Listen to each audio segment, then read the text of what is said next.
Welcome to the Internet Space Program. I put all this, so there are still a few projects that have some details to wrap up in terms of like treasury transparency. I wrote disclaimers on all of the final reports where that's the case. And those things will be wrapped up before we calculate the reward pool to make sure, that that's the most fair. But that's basically it. Everything else is wrapped up. At the end here, we'll need to pick a time for tomorrow to meet just to finalize our Senate distributions, but that can happen at any time. I'll share a link here before we're done with the call.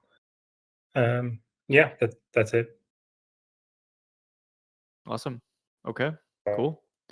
Sounds good. All right, so should we kick it off with just the quick Constitution amendment and then jump into demos? Let's do it. Cool. I guess Ryan, do you wanna share? Sure. I can't share my screen since I'm recording, so I don't know if one of you would be able to do that. But Okay, I can do that. Got a wicked 60 hertz buzz going on. Is your microphone plugged in all the way? It should be. You're hearing that, Pablo? Yeah, I'm hearing that too. Noise cancellation usually takes care of it when you're talking, so let's roll with it. For now? Yeah, it's better. Yeah. Yeah, so this is basically something we've been kicking around for a little bit. Worked with Pablo a little earlier this week, and he came up with a pretty good simplification of what we were trying to accomplish here in terms of getting the core contributor type idea into the Constitution. We basically kind of got rid of the term racketeer from within the Constitution, just refer to them as senators. And so now it just specifically says that one project can select a senator to serve on the Senate, obviously, for their project, and also institutes the 5 contributors. I don't think there's any other significant changes here. So I don't know if anybody has any questions, or Pablo, you have anything to add on this?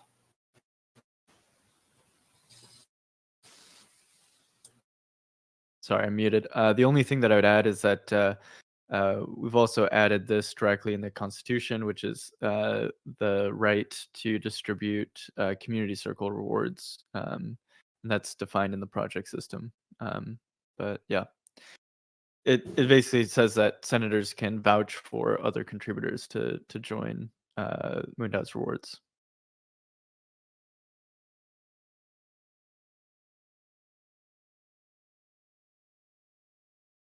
Yeah, other than that, I don't think there are really any surprises. Yeah. It's pretty short and sweet, but I don't know. Anybody have any thoughts or questions?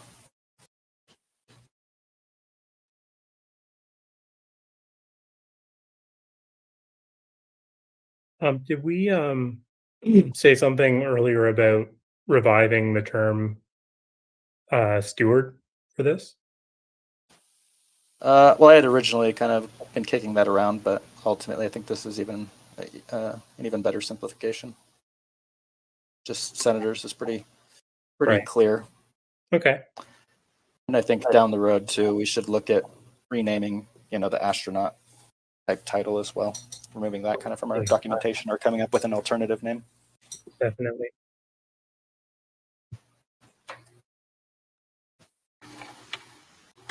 Well, no other questions from my end.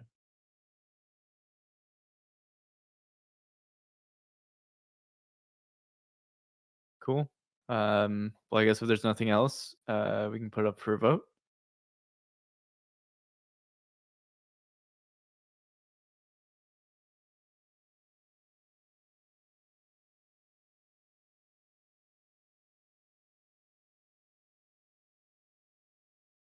Thanks, Mitchie, putting that up. Looks like we got 5 votes. And 6. Cool.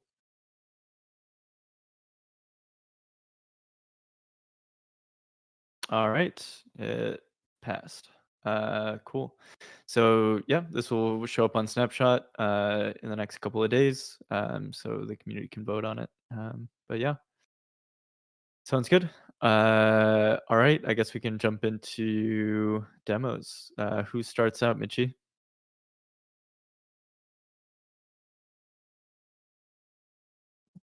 I posted everything in the chat, all the links. So if anyone just scroll up a little bit, first on the list is the second astronaut selection extension. So you're up.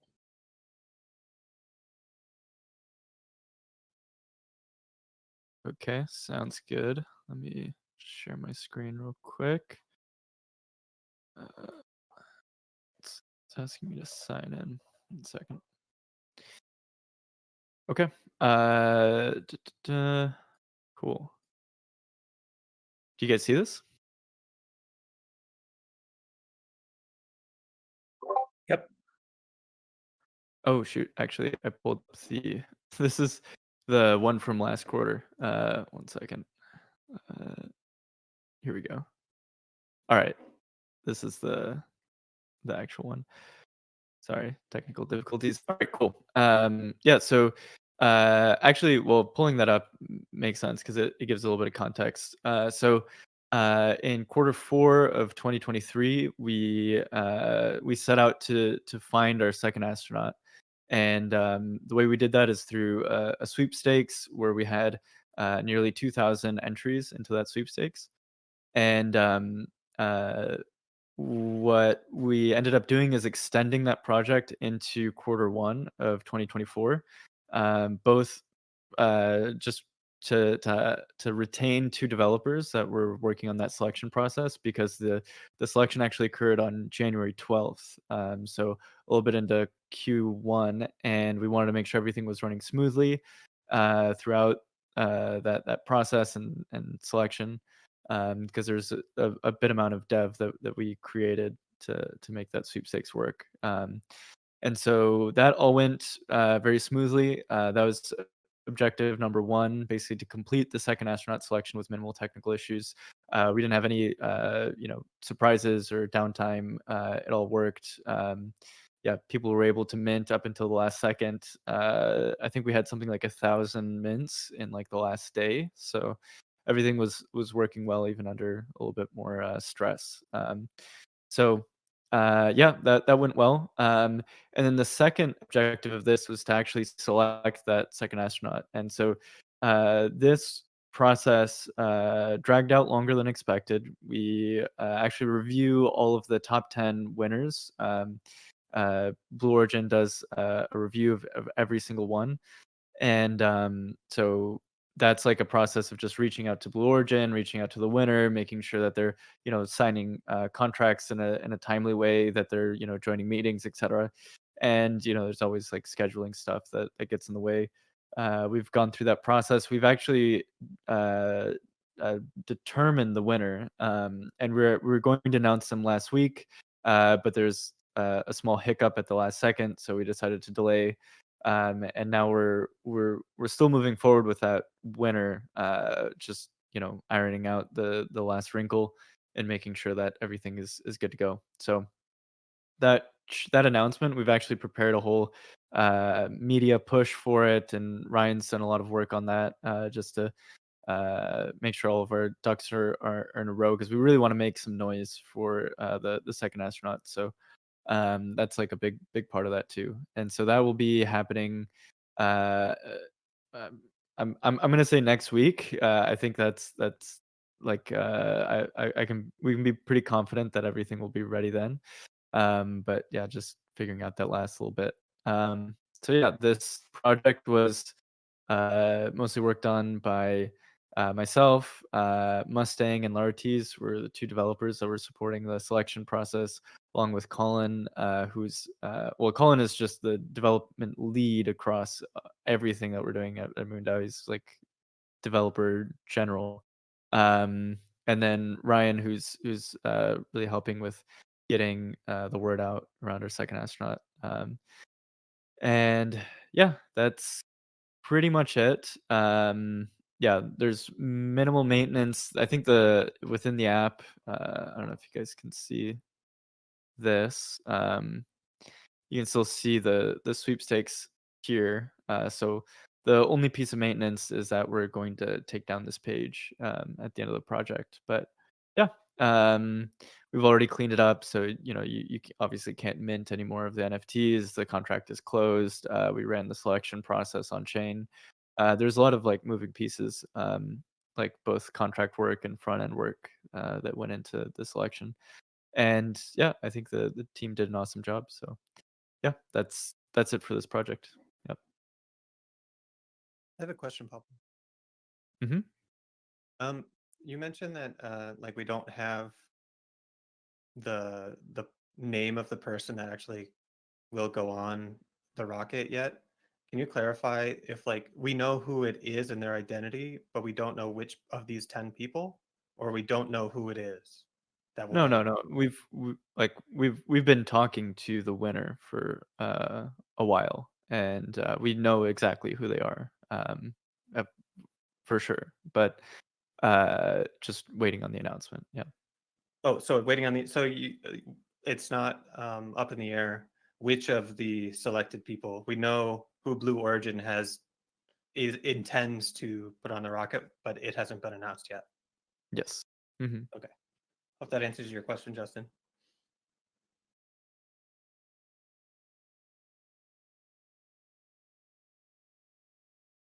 Yeah. So they're selected. It's just the announcement hasn't gone through. So, yep.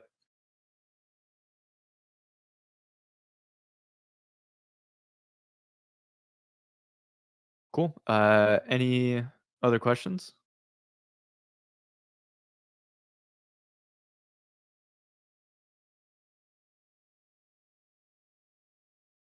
Cool. All right, then I guess we can go to the next project. And that would be still with you, MoonDAO Entities. Okay, for this one, Colin is actually going to share his screen and lead us through. Oh, Yeah, I guess while Colin gets that up.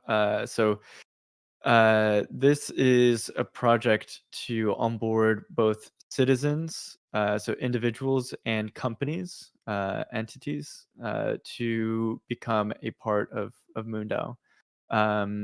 And so this is, yeah, I think I'm really, really proud of this project. It is, I think, the onboarding flow that we dreamed of.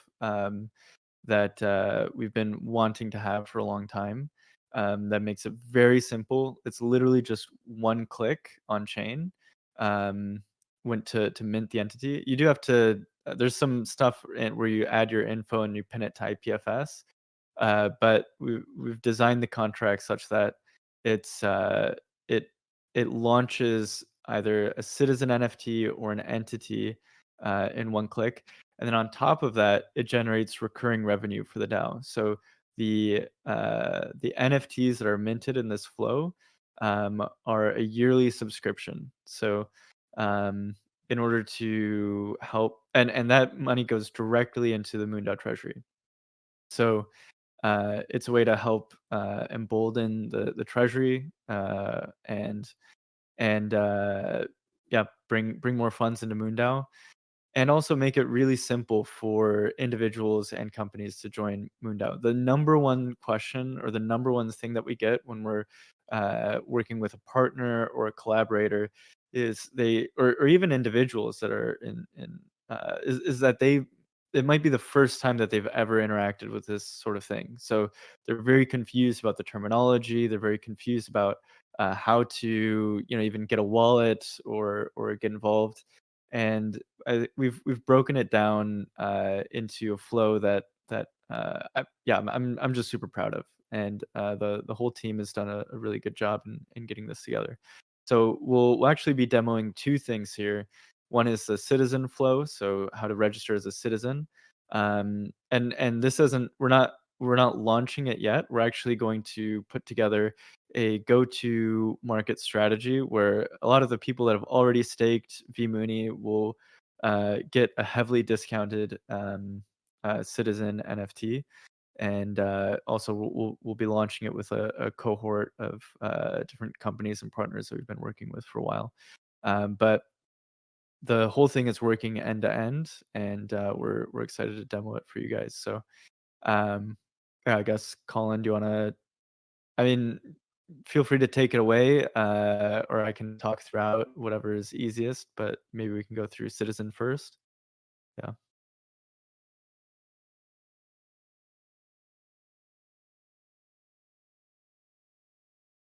I don't know if we can hear you, Colin.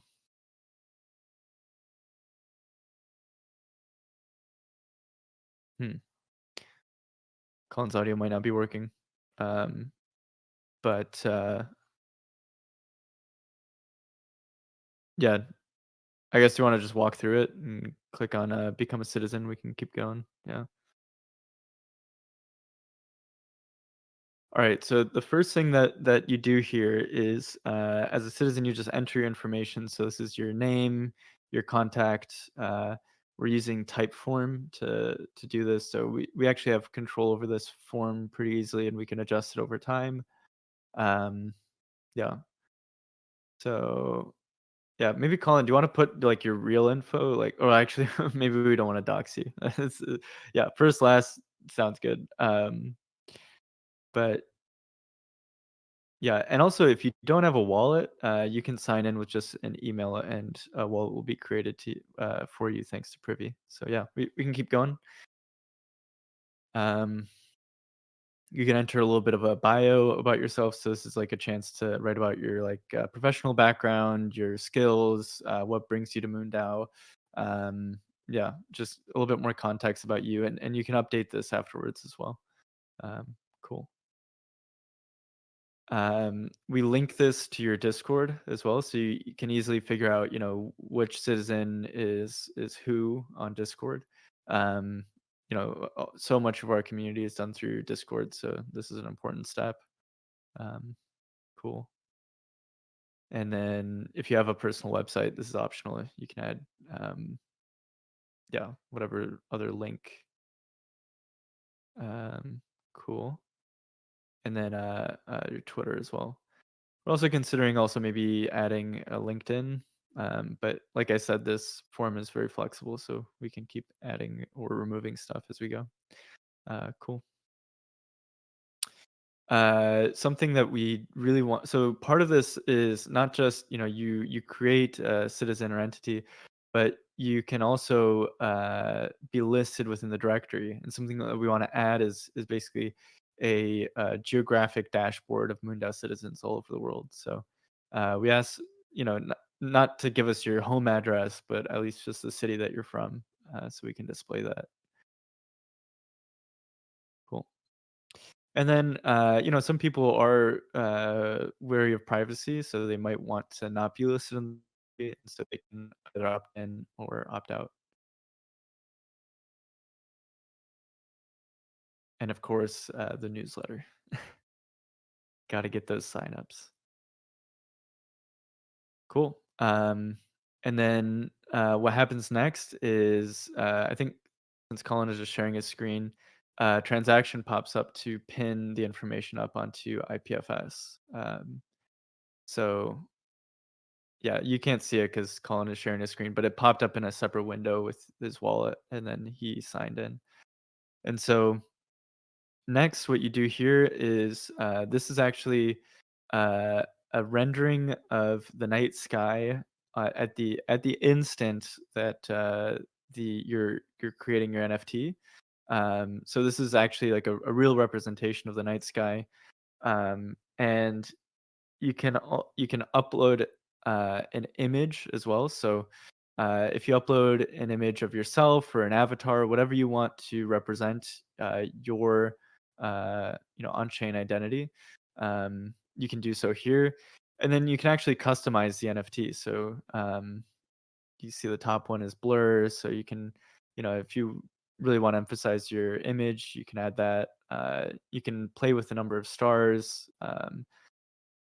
So add more or less, and even the size of the stars too. So this was done by Santiago, who put this flow together. And yeah, once you're done designing it and playing with it, you can submit the image, and this will be the actual NFT that represents you on chain. So in this case, Colin wants to be a cube, but you could also imagine you can upload a headshot if you'd like. If two people upload the same picture and use the same parameters, would it result in the same visual image in a different like NFT hash or whatever? Obviously they'd be different NFTs, but is there a uniqueness in the image in addition to the user Well, I guess their night skies would be at different. the same time? Like if they did it at the exact same time, the night skies would be the same, right? Like Yep. Well, yeah, if they happen to mint it at exactly the same time, and use exact same parameters and the same image, then it would be the same image. Yeah. Oh, different but actually, NFTs. well, NFTs would be Santiago, unique. never mind. Santiago says there's some randomness also in the parameters, so Right. never mind. Okay. It would be slightly different. Yeah. Cool. Okay. That's what I was Cool. wondering. It is truly unique. Okay. Cool. And then yeah, we display the information you input just so you can check it out one last time before minting the NFT. Cool. And then yeah, this membership lasts for 1 year, and then at the end of the year you can re-up. Yeah. So cool. You have to click a little checkbox that says you accept the terms and conditions, privacy policy. And this is actually a custom contract that was written by Sheldon, who's in the audience. We took basically an ERC 721, and there's a new standard based on a new EIP. I think it's like ERC 515. I forget the exact number. Don't quote me on the number, but it's like 5156 or something. And then that is actually a subscription NFT, which means that it can be renewed once a year. You can set the renewal amount, etc. And then you'll see soon we actually take this to the next level with entities, where we're actually weaving in a couple other smart contracts directly on chain. So yeah, cool. So yeah, this is currently running on testnet. So Colin is signing in, and now it should show you the membership in the directory. So now that the citizen is created, Colin has submitted a few cubes.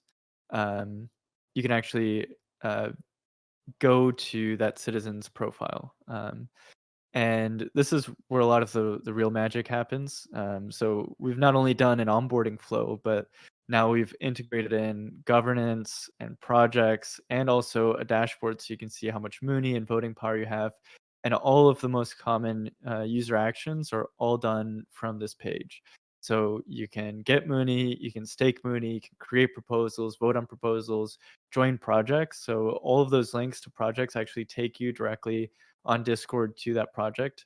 And then also it'll show you your roles within different projects. So as we integrate HATS protocol deeper into MoonDAO, it'll actually display exactly what that person's permissions are within MoonDAO and what they can access on chain. So yeah,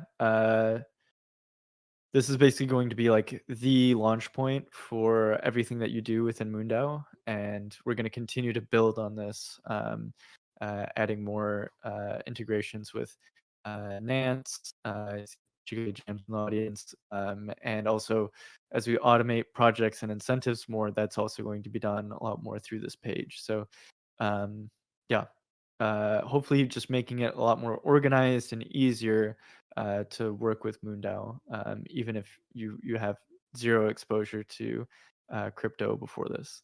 And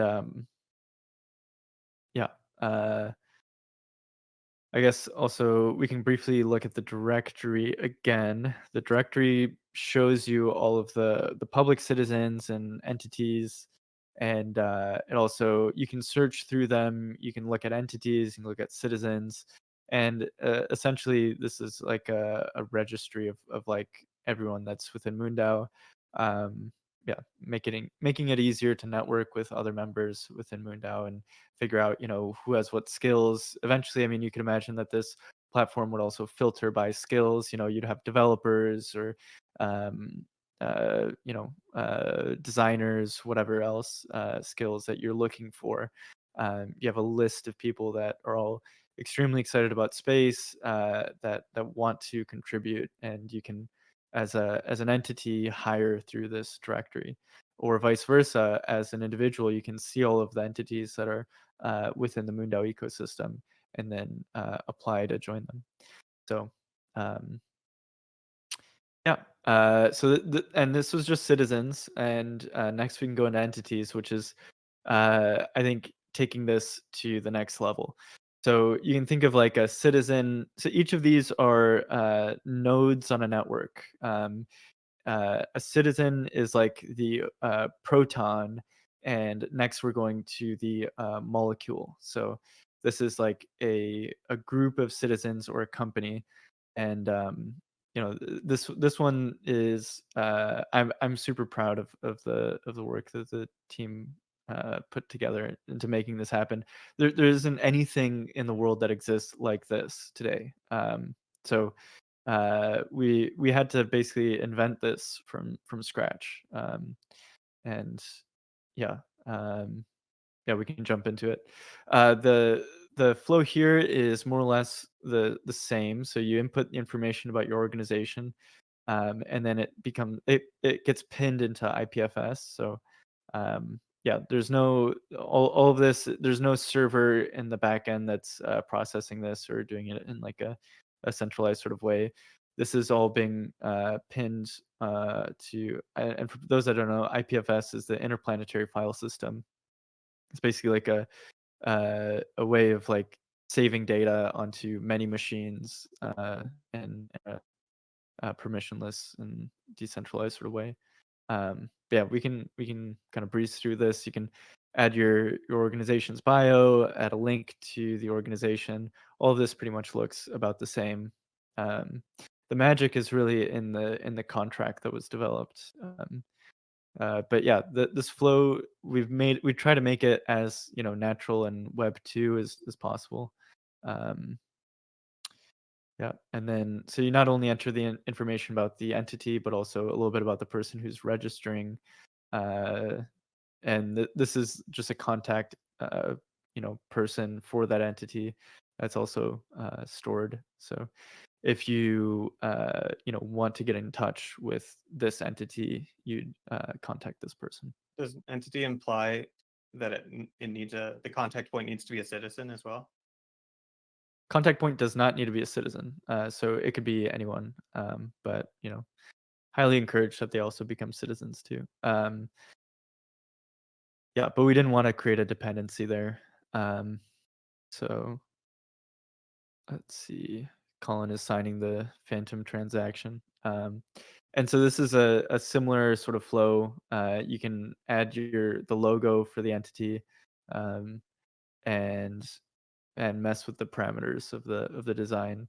Yeah, we're still playing around a little bit with this design. Something that we do want to maybe do is make this look like a formal like registration with like a little bit of text on it as well. But yeah, we're nice. Yeah, this looks cool, Colin.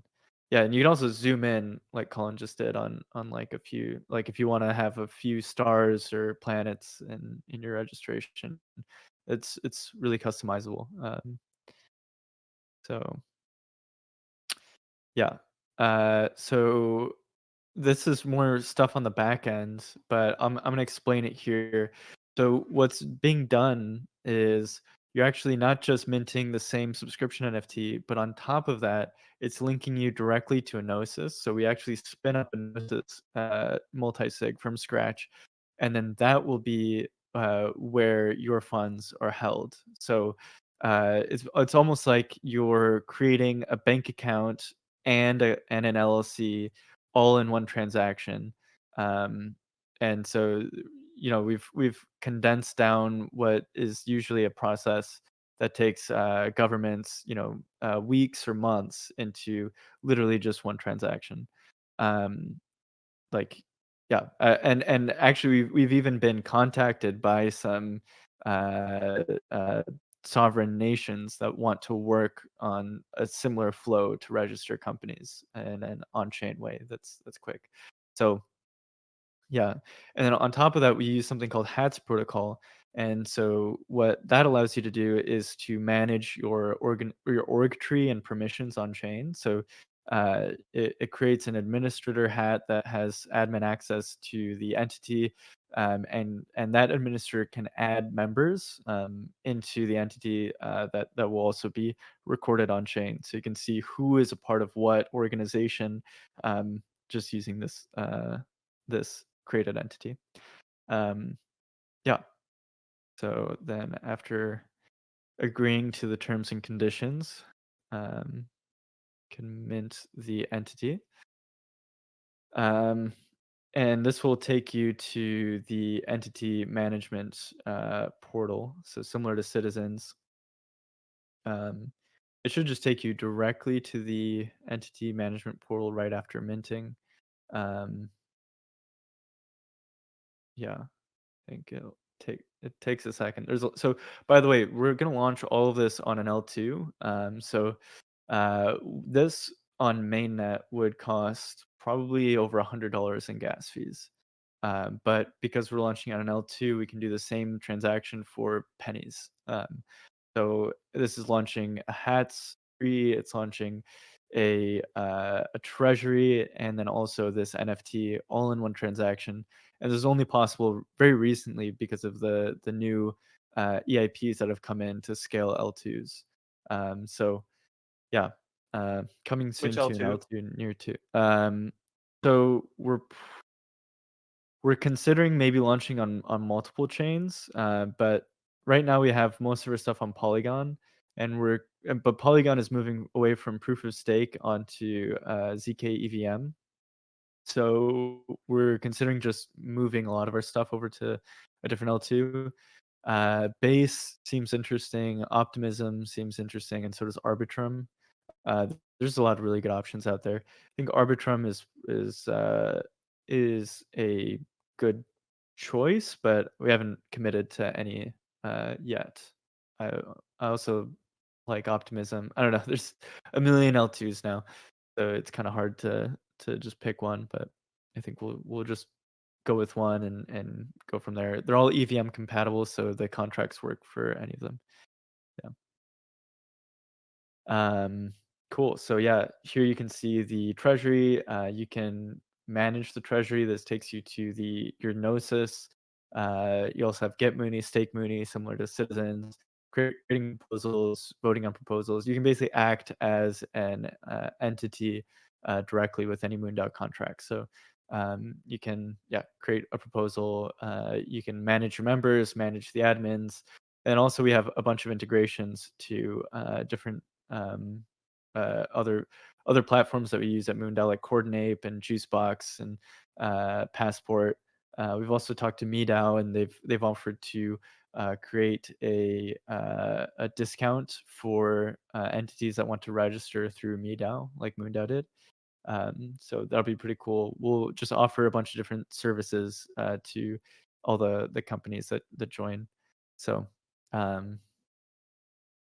yeah, I'm really excited about this, and so this is really just the foundation for what's going to be a bunch of other things that we're going to build on top of this. So we'll be launching this as an alpha soon, and then we're going to be working on governance and incentive automation. So basically taking a lot of learnings that we have through our incentive system and our constitution, and then baking those on chain. On top of the citizens and entities. So, and then the last and final piece will be the prize model. And so you can imagine for each prize, you'll have to register an entity to compete in that prize.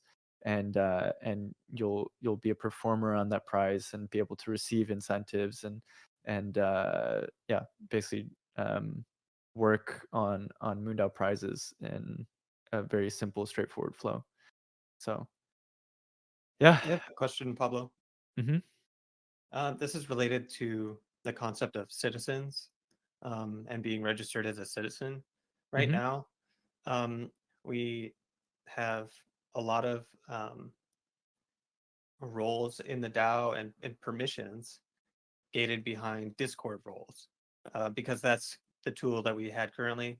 I imagine us moving toward um, using this concept of being a MoonDAO citizen as a long-term replacement for something in Discord. And that I'm just saying that out loud to make sure that that's consistent. And then I have a question based on that assumption. So is that a good way to think about it?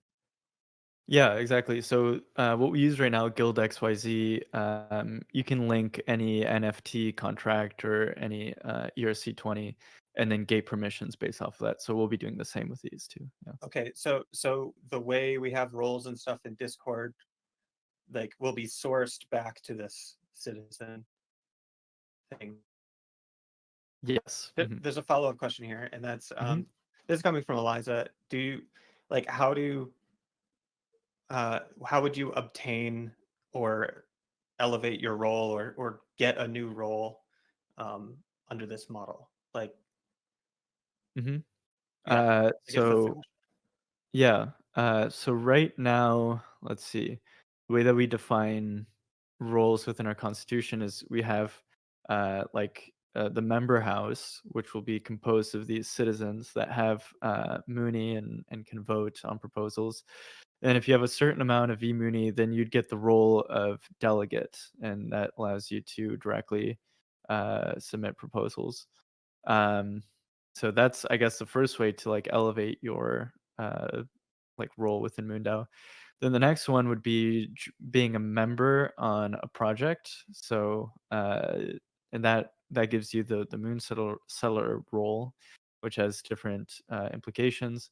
And then being a Senate member. So if you're on that project and you're selected as the senator, then that gives you more, uh, I guess, yeah, different permissions within the DAO. And then lastly, there's what we call the astronaut role, which is elected on a yearly basis. Yeah. So those roles are um, Discord only, like based on participation in DAO activities, or is that linked? Are those roles actually linked to the citizen So concept? yes, that will be the next step. Is basically taking our constitution and then creating a hats tree around it, I see. and moving all of those roles on chain. Yeah. So eventually, if So Discord goes away or whatever, our roles are defined in this hats tree and yep. not solely, marked in a like next to my Discord name. Yep, exactly. So yeah, if you go to Colin, if we can jump to a citizen real quick, I can show there's a little panel there that's just for roles, and so that will link to all of the hats that are in your wallet. Okay. And hats protocol is just like it's like a Okay. role management on chain. So you basically see,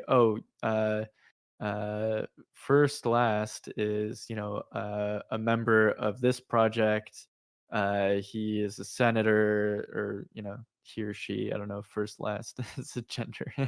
um yeah, so yeah, you can see Okay. uh This answers my question. So it's basically baking baking in all these things that are defined in the Constitution into what we do on chain instead of just kind of verbal commitments and badges that we wear when we're in public.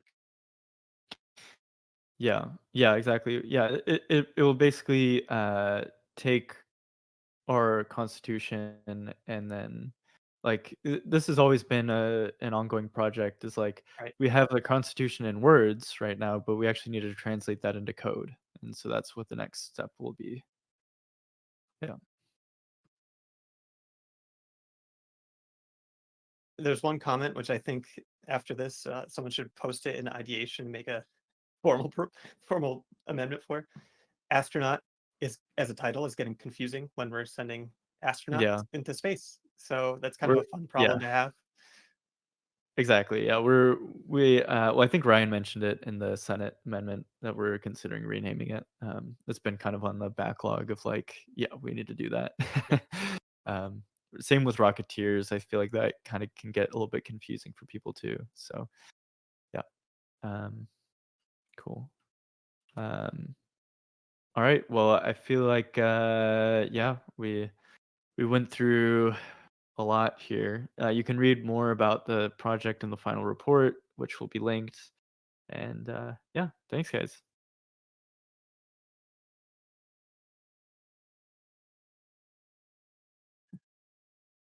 Cool. I'm super excited about getting one of those NFTs. Okay. Next on the list here, we have 0G. So I don't know. I guess Ryan, if you want to take the lead on that one, or Pablo.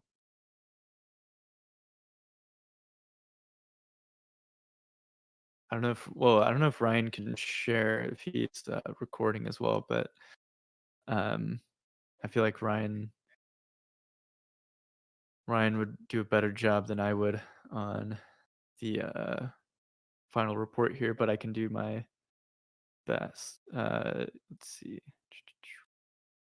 Can you guys see this? Yep. Cool. All right. Well, if Ryan can't jump in, I guess I'll just get started, and then if Ryan can jump, then yeah, he can take the lead. We can Cool. chat about it. Oh, there we go. All right. Do you wanna present here? I don't know if I can see the report here. But yeah, we finally wrapped up 0G. It's been a long time. Over a year working on this project. We had a full flight. As you could see in the report, we had 18 seats that were sold in total for a revenue of nearly $200,000. We had 30 seats in total. 6 of those were for Space for a Better World, which includes like the 3 seats that we had for the NASA astronauts. We also did a social media influencer vote. And from that, we had Ellie in Space and Anastasia Stepanova join us on the flight. And we also had a Ticket to 0G NFT raffle that we did almost a year ago, it seems like, which Justin won. And then there were 3 seats there that we had kind of based on our internal retroactive rewards and rankings. And from there, we had Pablo, myself, and Phil on the flight. In total, the flight cost $173,000 plus that was just for the flight portion, and then there was another $30,000 for the 3 astronaut fees to join us, so $203,000. If you could scroll up a little bit, I forget what the final cost was. $228,000 when we include things like the travel expenses, a photographer at the dinner, the actual dinner that we had at the Hilton. One of the big hiccups we ran into here was that the flight got delayed multiple times through no fault of our own. It was issues that 0G was facing. So we were originally scheduled to fly out in June of last year, and that got postponed to October. And then about a week beforehand, they told us that it was going to be canceled, that they weren't able to fly, but we had already set up other things such as the behind the scenes Johnson Space Center tour, which took a lot of work and a lot of string pulling by Nicole Stott, the astronaut. So ultimately, and pretty much all our guests had made travel plans and everything too. So ultimately we decided to go through with the part 1 of the event, which was really cool event in and of itself. Numerous people there said it was one of the coolest events that they'd done, despite the fact that we didn't actually have the 0G flight. and things kind of hung in the air there for a little bit. As we figured out, as we worked with 0G and the astronauts, and we had to coordinate across a lot of different people to figure out when we could reschedule. So it ultimately happened February 23rd out of Kennedy Space Center in Florida. So the double travel and all that sort of stuff kind of adds to the expenses. But all things considered, like having being the whole $30,000, I don't think is a major deal on this, because we did build like really strong relations with like the astronauts. We did AMAs with them. We had events with them. There was the video with Charlie Duke. The relationship with Intuitive Machines came directly out of this event because of the CEO of Intuitive Machines and his connection with Nicole Stott. So, and there was content and interviews and other things done by Alien Space, by Anastasia. So I think there are a lot of other like side benefits, I guess, to running a project like this. And yeah, it's fairly high profile, and overall, I think it was a success despite the obstacles that we faced. It was a frustrating project at times because some things were, out of our control. And yeah, I don't know, Pablo, you have any thoughts there?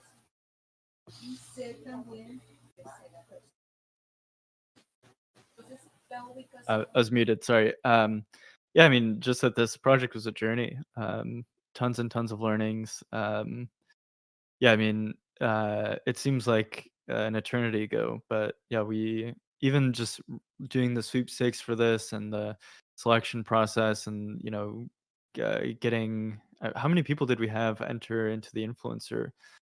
We had a pretty solid turnout, right? Like, and there's a lot of outreach involved there, and then selling the seats. That was a ton of effort and logistics went into that, and then organizing the whole crew. There's so much stuff like kind of behind the scenes that the team put in a lot of work here.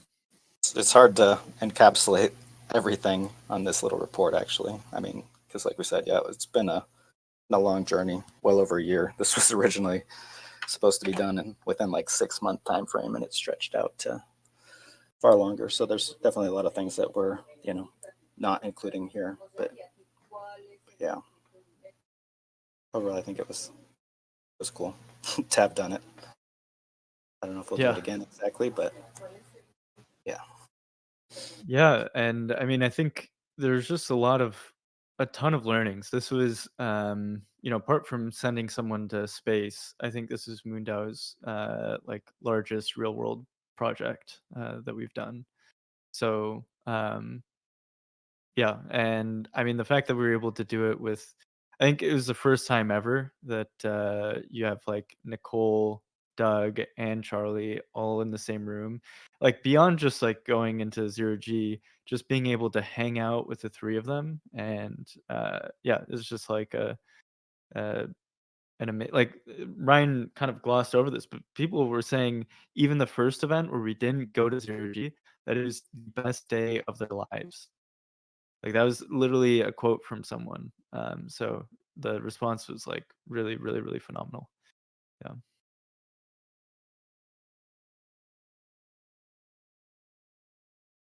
And I mean, getting to watch the Intuitive Machines launch with Charlie, like, man, that's priceless. Like we had everyone that was on the flight down in the lobby watching the Intuitive Machines launch with Charlie Duke himself, and we're watching the screen, and they've got some old Apollo images, of like I think the lander and the car right next to it, and Charlie goes, "Oh, I took that photo."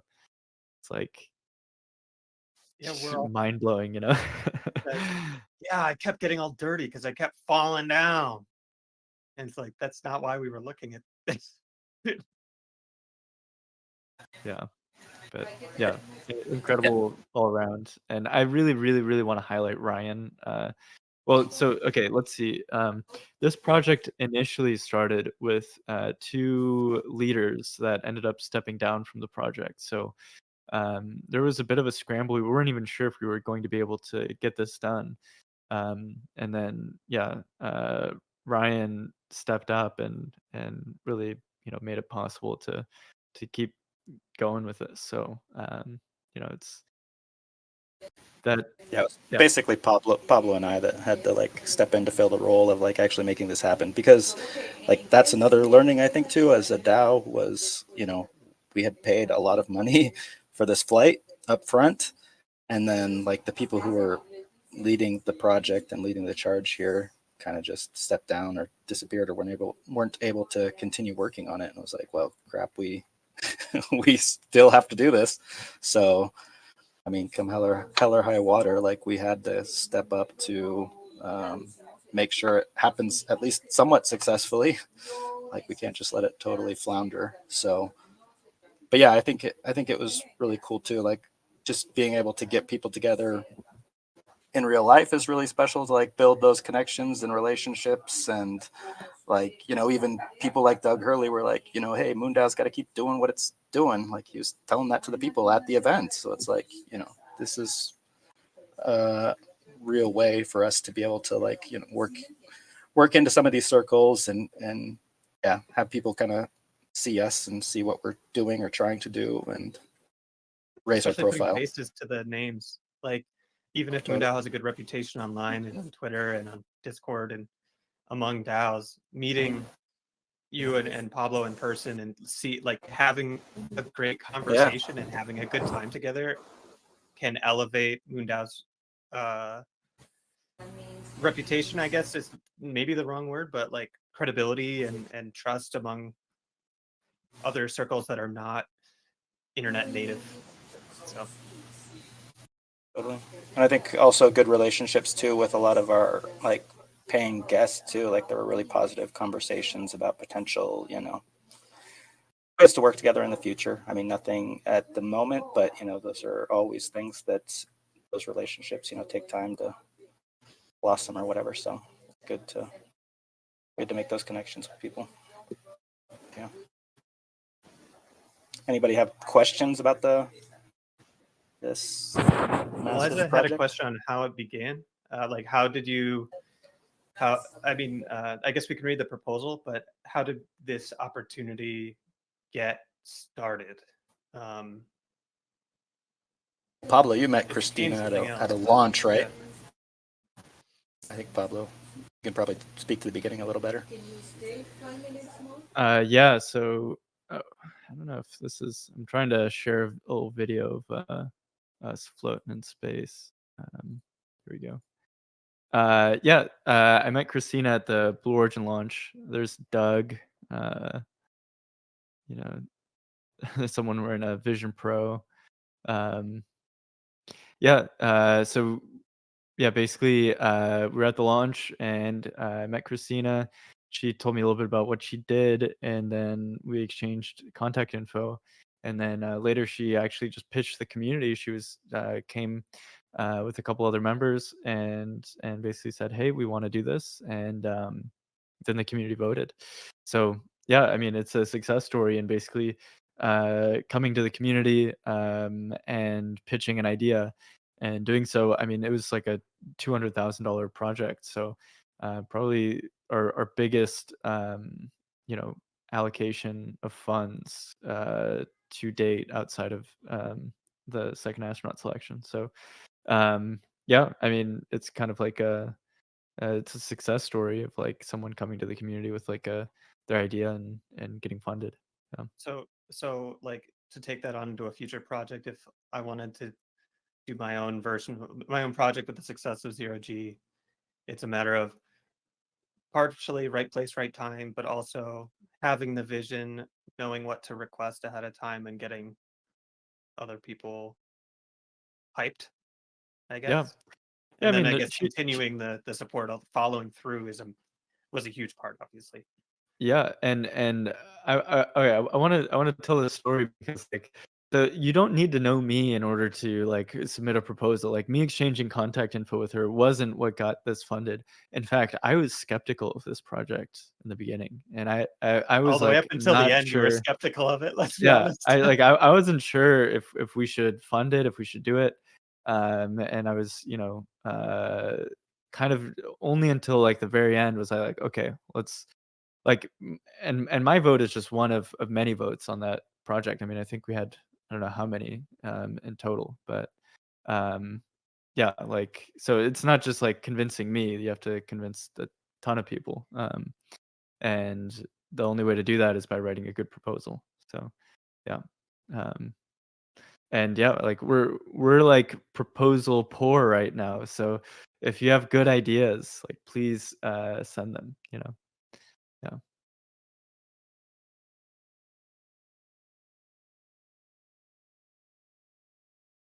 Cool. Any other questions?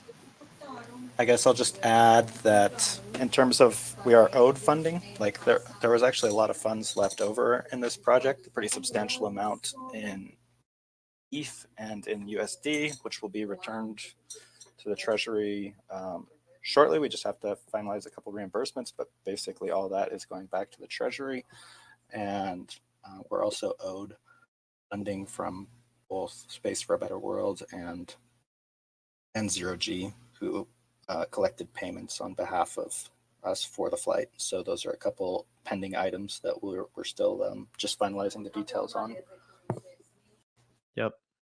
And yeah, it's also worth noting that despite the like if you do the accounting in US dollars, there was a 30K loss on the entire project, which you know, given the scale of it is really not so bad. But if you then incorporate the appreciation of ETH in the time since the project was funded and today, the return was actually positive because we held that ETH in the treasury, and we had a substantial amount that was just sitting in that Gnosis, which is appreciated quite a bit. So in total, actually, the project, the amount that's being returned into the treasury in US dollars is greater than what went into it. Yeah. Because we actually, prior to this, we had our treasury mostly in DAI. So this was one of the first steps we did to convert it into ETH and held it in ETH, right? If I recall, this was pre Silicon Valley Bank run. So Exactly. Yeah. Yeah, we were worried about the DAI being affected by the SVB collapse, so we switched it all into ETH, and that ended up being a good move. So yeah. Later on in the main treasury, this was pre that event. So yeah, we paid for the flight when ETH was kind of at a historical low, actually. So I guess we got a good deal. Yeah, I just realized it recently when I was looking at the treasury and wrapping everything up, and I was like, "Where'd all this money come from?" I was like, "Oh yeah, it's all in ETH."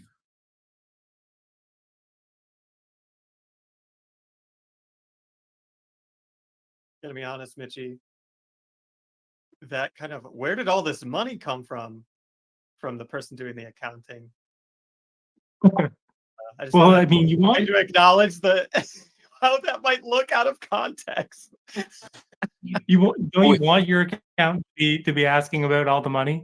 I mean, I Yeah, was but looking at you all wanna the know money where it and comes trying to from. It's figure all out where it tasteful all. stuff, but yeah. I think Yeah. it's a good thing when your accountant says, "Wow, there's more money here than I expected," rather than "Where did the money go?"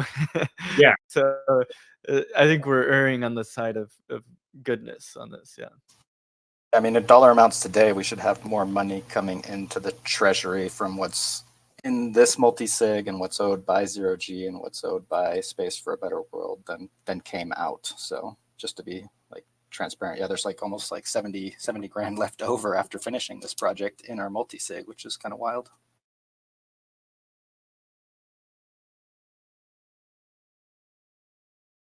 Yeah, definitely. All right. Well, any other questions, or should we keep moving forward?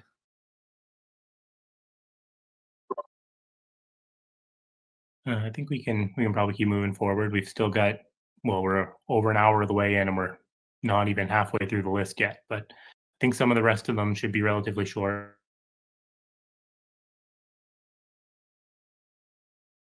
Cool. All right. Well, I guess next on the list is scroll up a little bit. Newsletter. Next we got letter and Losing Mitchie. Yeah. If one of you, Pablo, can you share?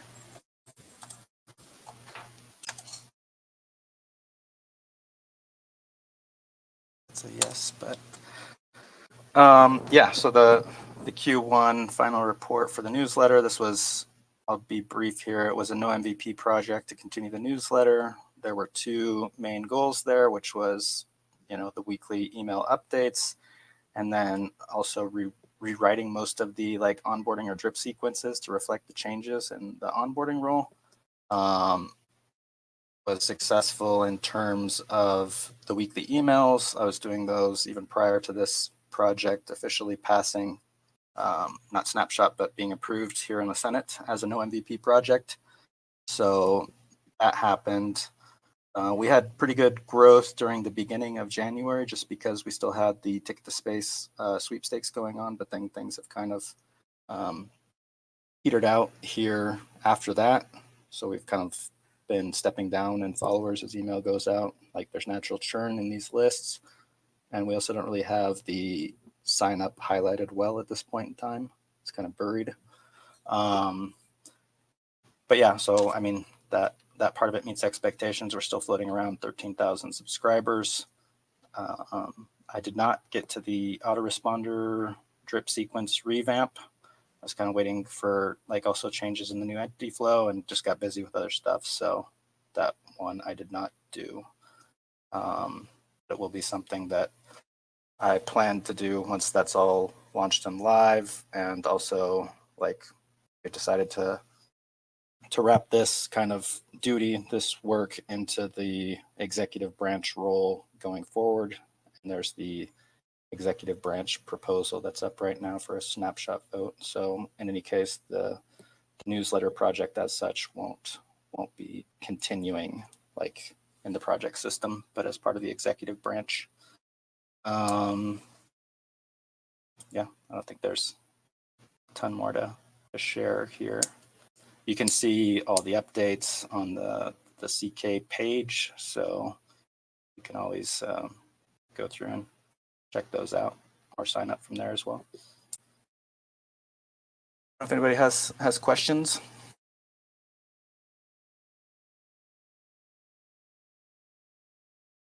Not a question, but I think that yeah, we should definitely make this like either an iframe or basically have this like identically within the app under news at like a top level domain. So I think that would be a really good way to highlight the, just even under like join MoonDAO news, and then you click on that, because I think right now it's like down here newsletter, it takes you here, but it would be great to just have this in a way that you don't have to leave the app, but it just sends you to all of the updates. Yeah. Totally. Yeah. And we could probably we could actually embed like the sign up form somewhere on the app too, so people could see like a place to sign up on the homepage of the app type of thing below the video or whatever. Just Totally. Highlight it better, because even on the current Webflow homepage, it's kind of buried. So Agreed. Yeah, and there's so much good stuff here. the memes. Yeah. Cool. So yeah, I do plan to revive the or redo like the onboarding stuff once we're ready to do that here. New stuff. Yeah, it probably ended up being a good thing because it'll probably change a little bit with the new citizen and entity flow. Exactly. Yeah. Yeah. Didn't want to do it all and then get scrapped right away. So cool. Sweet.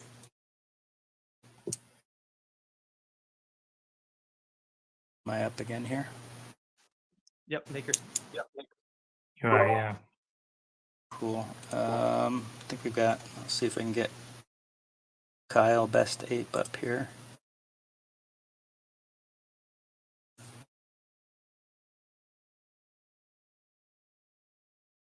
Cool. Yeah. So I was a Rocketeer on this project. Was mostly kind of doing a facilitating and kind of an administrative role here, working with the team, a lot of whom are here in the audience. But I'll hand it over to Best Ape to talk more about what they actually did here on the ground.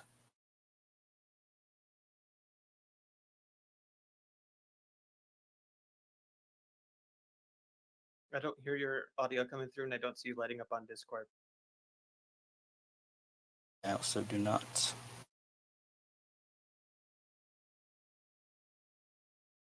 Might need to leave the call and join again. It's browser permissions.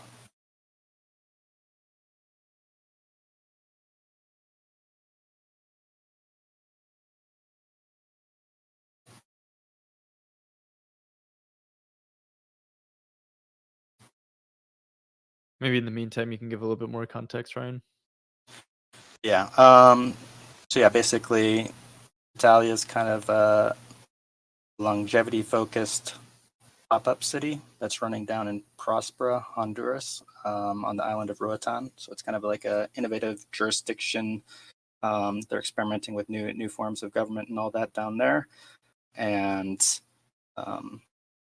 yeah, they're doing a lot of like biohacking and other things down there, and came to us about the idea of creating a makerspace. So MoonDAO funded $5,000 to go towards this makerspace in Roatan, and the team there bought things like 3D printers, injection molders, a bunch of different stuff for pretty good price. I mean, they didn't even spend the whole $5,000 thus far, and have put together a pretty good kit. I know they've been doing some like in-person classes with locals and others that are visiting the island, other Vitalians, I guess, as they're called. Just kind of teach people how it works. And I don't know, Kyle, can you jump in now? Yeah, am I working out? Yeah. Hey. All right. There he is. All right. So it took a little bit to get started. The first month or so, just starting up Vitalia itself, and I think finalizing the grant, and then also it takes quite a while to have things shipped to Honduras in general. So I would say that's our biggest pain point in general is shipping. That will continue to be a pain point, but the special economic zone is supposed to be actually a really great place to ship things, but it's a bit complicated politically right now. So long run, I think it'll be fine. But yeah, that's I guess the one kind of frustration. Otherwise, it's been a great experience. Quite a few talented people attended Vitalia, so they were able to do some pretty cool stuff with the tools when we got them. Again, yeah, if we had it a little bit earlier, we would have been able to do even more cool stuff. But no worries, we've got planned. We've already started the project, but we're gonna our first main mission is to give an amputee on the island a prosthetic, and so we scanned his leg. So we've gotten that far, and we were hoping to have it done by by this report, but we should have it done, I think, by the end of April, maybe May. So we've got all the machines to do that, and our friends they've made prosthetics before, so we also have the talent to complete it. But time will tell. So far, it looks great though. For the Makerspace Space Manager, that worked out. That was actually when we went into it, was the biggest concern was, are we going to find a manager? At least for me, that was the biggest question mark. And when I was chatting with people on the island, they were saying how hard it is to find a manager.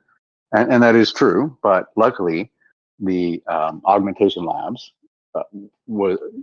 is one of the startups that happened at Vitalia, and it's a really great fit for the Makerspace. So Cassix, who is the one of the founders, the main founder, though Fraser and Jason are in the call as well, and I would say they're founders. But anyway, yeah. So they just all of them have just been very excited about the project. Cassix has some really cool long-term thoughts about how the Makerspace can continue to grow alongside their labs. The labs has gotten its seed funding, so it's going to be around for a while yet, hopefully a very, very long time.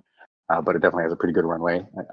I think it's about $1 million or so they got in the runway. So we'll see how much of that we can move into the Makerspace. We haven't had a conversation yet about whether the labs wants to give a grant to the Makerspace or something like that. But yeah, the Makerspace should continue to grow based on the conversation we have had. And yeah, so the Makerspace was in the lab. It's a part of the lab. It takes up some space in the lab. That when the lab moves, it's going to move in a bit, have a more permanent space. The Makerspace should continue to join. And the lab, it's a win-win because the lab gets to use the Makerspace machines when it needs to, and also the lab managers are also managing the Makerspace. So it's not locals yet, local managers. So our wiki isn't reflecting lots of inside knowledge. So that's still a goal there. But yeah, we have built out our wiki to some extent. We had a really expert 3D printer. He does bio printing. So he scans people's skulls and then prints it out and to see how they can like handle the tumor, that kind of stuff. So he was helping us with some printing near the end, and I personally was really into making the Makerspace because I've done some geometry, and I was able to. So far, I've done my geometry in 2D SVGs, and so finally I'm able to do the CAD designs and actually print them out. And actually, I didn't bring them with me, but anyways, they're in the report. You can have a look at those. That if you're into tiling, and so I'm pretty excited about continuing to do my personal project within the Makerspace. We were chatting about having you all join us at some point. I still would love to do that. There's a Safe Harbor Summit at the end of April. Maybe it isn't the best fit, but it might be. So yeah, think about that. April 26th.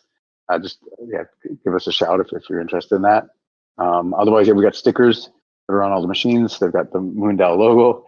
So when people are in the space, getting say an NFC chip put into their bodies or some other cyborgification that's going on over there, they'll be able to they'll see the MoonDAO logos. For funding Flywheel, we're just too early yet for that one. It's not appropriate to ask people to become members because there's not really anything to be a member of. But again, I'm less concerned about that because the kind of the organization that is stewarding it is well funded now. So not a guarantee that the Makerspace will be a major priority, but so far it has been a something that team's been interested in. We can get maybe Fraser up here to speak a little bit if we have time to speak more on behalf of the team. And then let me just look at all the objectives to make sure I touched on all of them. Establish a working Makerspace Vitalia, touched on that. Wiki for Maker resources for Rotan, touched on that. Buy equipment and governance signaling system. So the governance signaling system, that's been fun. We've been able to use Hatch Protocol and Charmverse and a few other things that I've applied some of the tools I've used before, and then Makerspace has been a good opportunity to apply other ones. Yeah, we're using the snapshot in kind of an inventive way where it's almost like it's more on the newsletter side. So it's a way to notify people, and then people also vote occasionally. So my thought here is that we're more likely to vote if they regularly visit the snapshot. So that's one of my little theses there. Let's see if we can get snapshot votes, just more attendance, that kind of thing. And then I have a question on that. It's as far as I know, this is one of the first times that we're using on-chain things to manage physical assets, and Fraser responded in the chat that it seemed to work well so far. These things are usually built for digital assets, and so using on-chain type infrastructure for physical stuff, procuring equipment, managing the roles within the workshop types things. Can you say a few words on what it's like to use those in the physical world? The roles we haven't done too much in the physical world, but we could do a lot because of the lab. We could actually have people's the roles actually physically in people's bodies with these NFC chips. Because so you have a fob, you can open a door, but you do it just with your, I guess, biometrics, but less intrusive because it's not the actual biometrics. It's signatures underneath it. So far the roles really have been online, and they've worked out well. So like for instance, the Tronverse gatekeeping certain parts of it is really straightforward. We just use the hatch roles for that. For the inventory management, it's pretty early yet. So we've decided that at least the first stage, low lift, but also fairly extensible. Each Tronverse, each page on each Tronverse has a unique identifier. So each machine gets its own Tronverse page, and then we've got logs. So if somebody moves a machine out of the lab to be on site, then they log that. So we all know where everything is, and so yeah, it's just a simple matter of just scanning the QR code and then getting the link to the Tronverse page. And as an engineer, that is so cool to hear. Basically, your inventory management is on the chain managed like that. So yeah, I was just worried that it would get in the way more than it helps, but it's really cool to see how you guys are using those tools. Super cool. Thanks. Yeah, we're not doing right now. I think the hardest part will be the like the filament and other stuff that's that we'll have to replenish, and Fraser's doing a good job at keeping track of how much we have. Right. Yeah, exactly. Yeah, but there's not really any kind of we don't have a built-in system yet of, hey, I've used up X amount of this particular thing. So we'll have to work on that a bit, but at least for the really expensive machines, we've got this. The system should work out relatively smooth, but people have also not checked anything out yet. So we haven't really had much of a stress test. It's designed rationally, but that goes out the window sometimes when galloping Gertie or whatever else. But I mean, I personally am doing a lot of accounting systems, and it's more on the tracking Web3 financing, but inventory management is not too far away. So I'll continue to be building out tooling regardless of the Makerspace. But yeah, I mean, I'm personally really enjoying the Makerspace being a place I can take dog food, certain tools here and there, and so happy to answer any. I think what was the last thing was I did touch on everything on this. So so happy to answer more questions. But thank you all very much for the generosity. It's been a lot of fun, and again, we need to get down here, and I'm excited about. There's already a drone company in this in Prosper, and especially in Amazon. So I personally really want to see space, or at least aeronautic industry built out here. So right now it's focused on biotech and Web3, but there's quite a bit of potential for at least aeronautical stuff.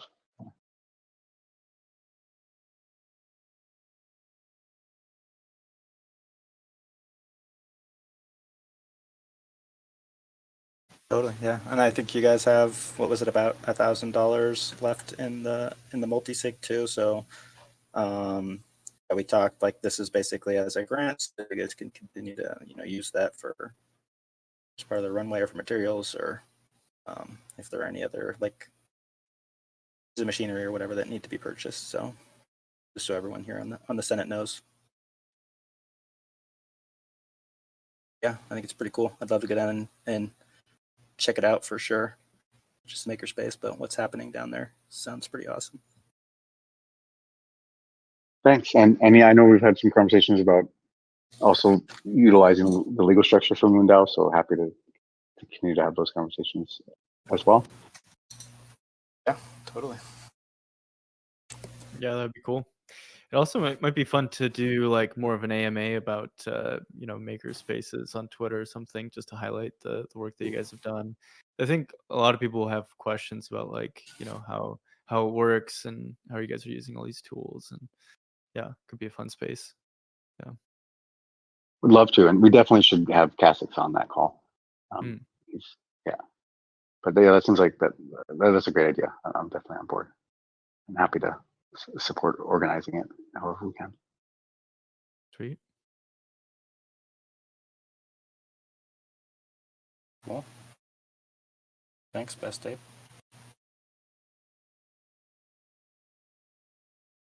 Thanks. Should I jump off the stage now? Or? I think Mitchie, moving on. Yep. You can do whatever you want, but just mute You yourself can stay if just you in want. case. I mean, it's up to you. All right, thanks, guys. Well, and actually, that math I was talking about, that's my image here. So yeah. Okay. Ciao. Have a good day. Cool, thank you. So yeah, that makes you next, Phil, with the interim report for DesciCVs. No, sorry, I'm mixing it all up. I'm gonna do the Spacetime Protocol first. Yeah. Yeah. So as a refresher, at the start of at the end of last year, we were coming off of a lot of excitement and hype surrounding delivering time to the lunar community. That momentum has still carried through. This project was originally an idea to basically grow with DPRISE in a way that would encourage both of those. As things went, like after like the first month, we started pretty early on in the quarter. Me and Ashley had regular conversations. And I reported our progress in town halls. Unfortunately, the original plan that we pitched, the more we worked on it, the more infeasible it seemed to be, and not really realistic. It was a good goal. It still is. DPRISE isn't ready for this. We aren't, like me and Ashley personally weren't ready for it. And it would have been a mess to do like a worldwide competition with multiple teams competing and stuff like that. So as we worked on this, the idea transitioned into something more tangible. And we used this project as basically the means to accomplish that. At the end of the day, like at the end of the quarter, I guess, with this final report, where we're at is this Spacetime Protocol project has become a proposed project for a university in my area that I went to school there too. So did Ashley. So we've got these connections here to the Rochester Institute of Technology. And the university has the College of Engineering has a capstone project where engineers that are about to graduate, they're in the last year of undergraduate study, join a multidisciplinary team around projects. So sometimes there's like a self-driving golf cart that is a project every year. Sometimes there's prosthetics, or more recently there have been some aerospace projects like a solar sail or a hybrid rocket. So for this project, we thought that it would be a great fit for a team of engineering students to apply their skills to make the first space-capable time card. So Facebook time card is an open source precision timekeeping device. It uses off-the-shelf components, and all of the plans, the bill of materials, and the software is open sourced. And right now it's used in data centers. You can plug it into a PCIe slot, and it's used to manage time between data centers to the nanosecond level. So all of the parts that are in the materials have equivalents that were used in space. And the form factor they chose was for their application, a PCIe slot. It's about the size of a graphics card. So they just chose that for their application. Those two things are not specific to what they were doing. There could be a form factor designed for space, and the components used could be ones that work better in space. And so that's the project. requesting students who are finishing their studies in electrical engineering, computer engineering, mechanical engineering, software engineering, and more, like the whole chain. The first semester in the fall would be a design where the teams talk to the customer, me and Ashley, and develop a set of functional requirements, a design plan, a budget, and they present it to us, the customer, for approval. In the spring, they build it.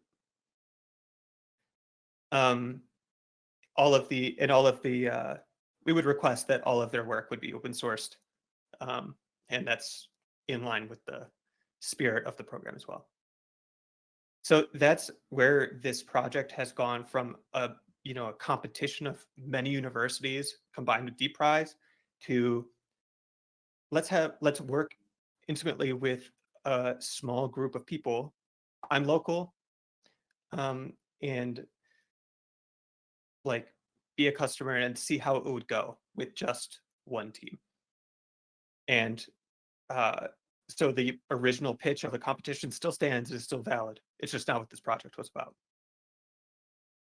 As far as the results, where we are today, I have verbal letter of intent. It's not in writing, but I've had multiple discussions where there've been a lot of positive, lots of positive feedback from Open Lunar Foundation and interest in sponsoring this project. The RIT program requires a minimum of $10,000 in sponsorship for students to use as their budget. That doesn't include labor because they're students. Sorry for the joke there. That doesn't include labor. It's just for purchasing services or parts. And so Open Lunar, we haven't settled on an agreement for a dollar amount, but we've explained the idea, given them these price points. And right now, Open Lunar has asked us to seek out other sponsors to match their gift. So I think we can look outside MoonDAO, not for any reason other than preserving the funds in the treasury. But MoonDAO could absolutely pitch in. I would be doing this, basically the customer would be MoonDAO, sponsored by Open Lunar Foundation, hopefully. And yeah, let me see. So I can go down the OKRs, and this is where it gets disappointing. Our OKRs we didn't achieve the OKRs that we defined, right? Our benchmarking, come up with existing competitive requirements and must-haves for a Deep Prize, establish a management process for a competition entry. Those things just don't apply anymore, right? And we've mitigated the risk by using an existing program, the Senior Design Program.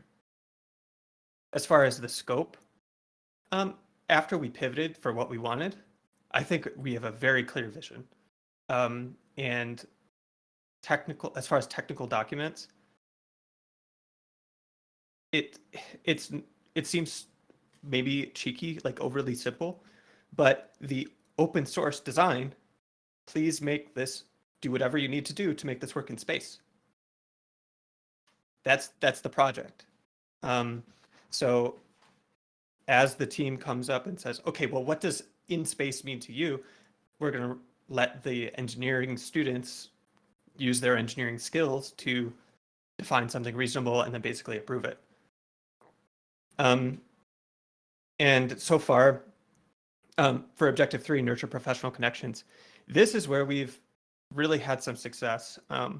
Me and Ashley have had multiple conversations with Open Lunar Foundation and Alumni Relations at RIT.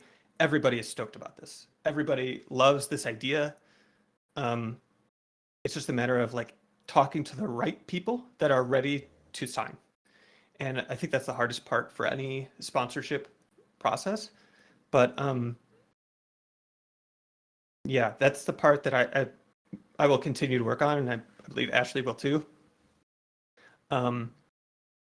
If this continues as a project, like this project has ended. I don't want to continue doing what we're doing under this project because it's changed so much.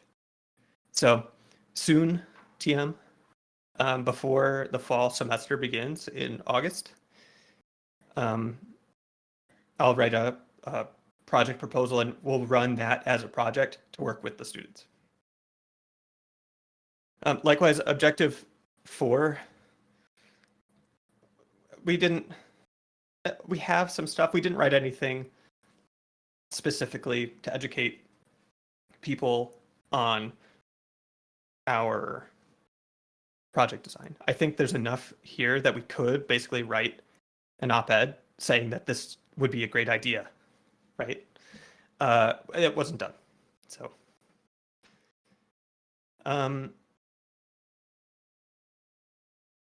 yeah, and we did request funds at the beginning for some like infrastructure things, some software that we anticipated needing to pay. And we didn't spend any of it. So all of the funds, less the transaction fees, will be returned to the Treasury.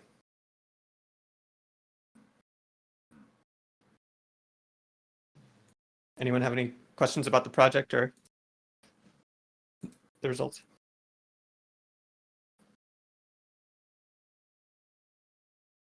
Well, I guess even with this pivot away from price model, more like focus on a team. Yeah, I hope that to see a proposal in, because yeah, we can help fund it. Yeah, or figure out a way to continue supporting. Yeah, Absolutely. Personally, I'm hoping to find a sponsor other than MoonDAO and OpenLunar in order to build like relationships. Like biz dev kind of intuition says that like MoonDAO is the safe option. If I can't find anybody, we can say, hey, okay, we'll put up the money to make this happen because we want it. But right now, I think my intuition is to say, I'm with MoonDAO. I've got OpenLunar's buy-in. They're looking for someone to match it. Can you match it? So that can be discussed in a future project proposal.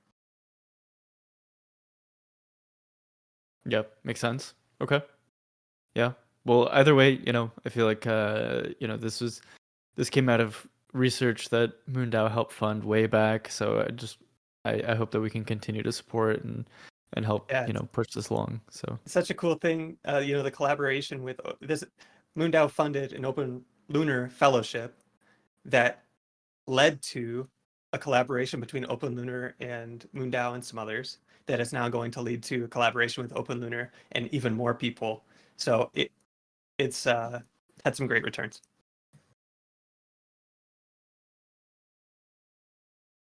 Alrighty. I'm going to talk about the next project, if that's okay.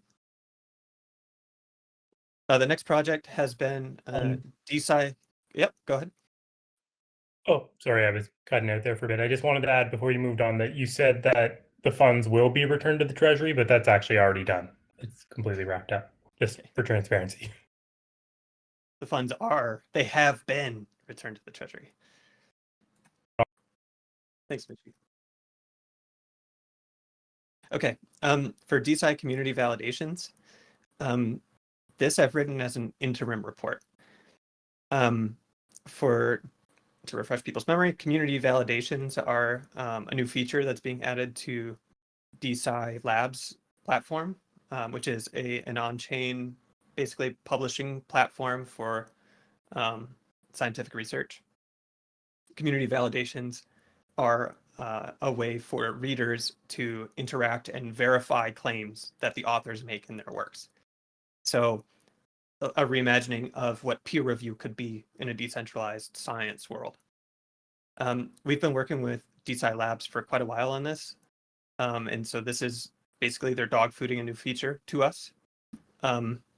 We're one of 5 organizations that are currently like integrated into their platform already. So as far as the project goes for this, we kind of had a rocky start. There's been a great work from Royalty and Carla for sorting out all of the intricacies and the coordination, the organization, and getting the materials ready, and also promoting all this stuff. I've basically just been reporting it to the Senate, but credit to them for all the hard work.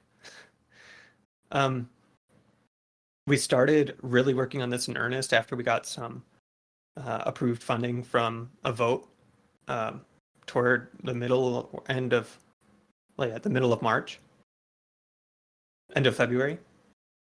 And before then, we weren't putting a lot of time because we weren't sure if we would get this, and this funding was supposed to be a carrot for participation, to be offered as a prize to encourage people to actually participate to anticipate a reward for doing so, right? We ran into a bunch of issues. Some of the main ones, besides starting relatively late, were just growing pains of a new system. The platform doesn't support mobile devices, so unfortunately, some folks south side here, shout out, wanted to participate, but the UI just didn't support the way they wanted to interact with the service. So, and there are no plans to. We've communicated that to DesciCVs. Another thing is that like DesciCVs had an outage. The Goerli net went out, like got deprecated, and everything they were doing was built on that as their testing. So they moved really fast to get it back up and running for us. But unfortunately, it was just poorly timed. It happened right when everybody was really looking at the platform from our end. One last issue was the idea of the prize. We got as far as knowing that we wanted to give a prize out. And we said, we'll figure it out later how to divide it up and distribute it. We didn't get that done. I think we still can. It just we ran out of time, really. And that leads me to say why this is an interim report. Here are links to the deliverables that we have. We have a community on DesciCVs Labs. We have a Discord channel and Discord roles specific to onboarding new people, especially like to MoonDAO, but also supporting people to get published on DesciCVs and to interact and use the platform.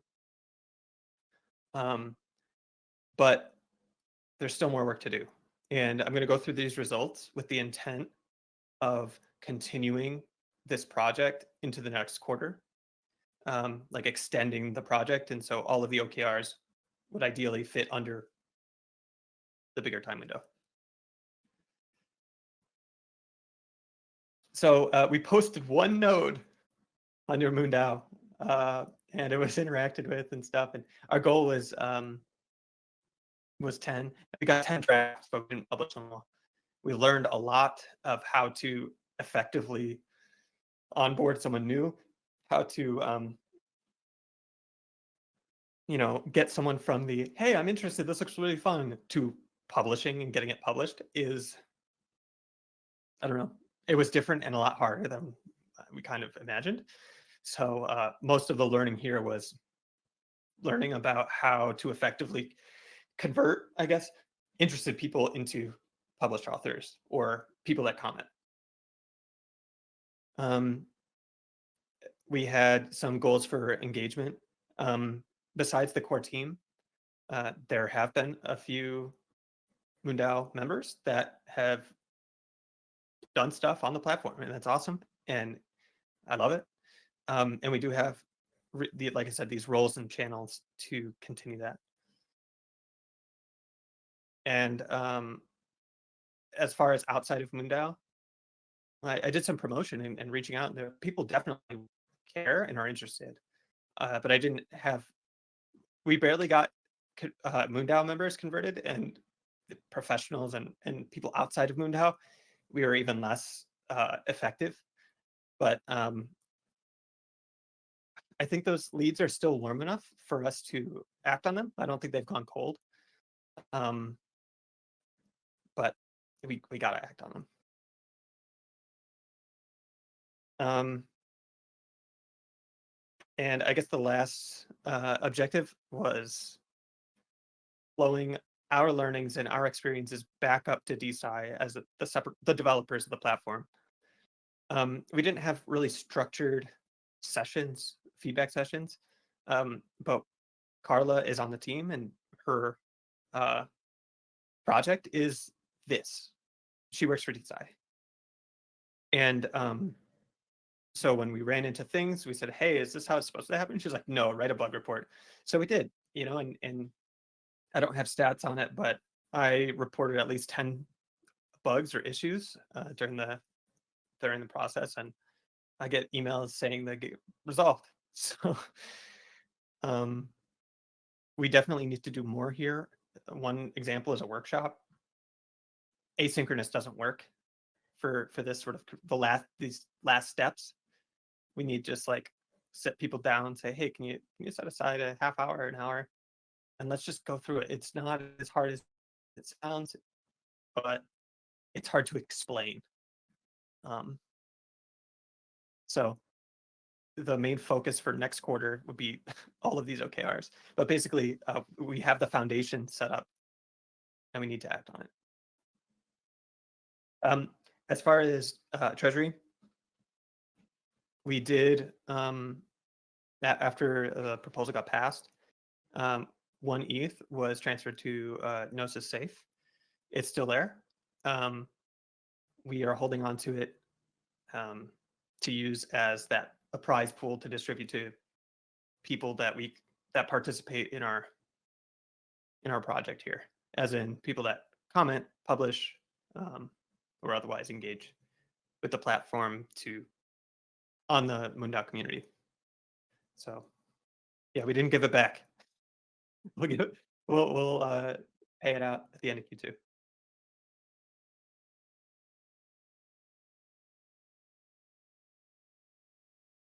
That's all I have.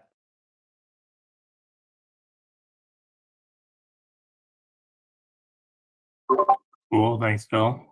Is it good when nobody asks questions, or? I don't know. I think it's good. I don't think it's a good or a bad thing. I know, but I mean, I'll use this time to basically shout out that we do have another workshop planned in the research channel to synchronously just hop on voice and publish some stuff. We have a bunch of drafts set up and ready to be published, but they're missing a few things. So it's a great time, and that's on Monday, a few hours before the eclipse. Yeah, should be fun, and it's open to everybody. No prerequisites. You don't need to have any prior education, prior qualifications. What's the time again for that? Let's see. I think it is 1 p.m. Eastern time, which is 6 p.m. 6 p.m. UTC, I believe. 1 p.m. Eastern, and then what day? Monday, April 8th. Okay. And we hope to have this be a recurring thing, so no pressure if you missed it, but one-on-one time with the showrunners. Sweet.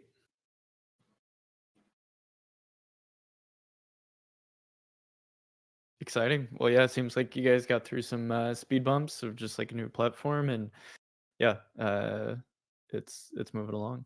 Cool.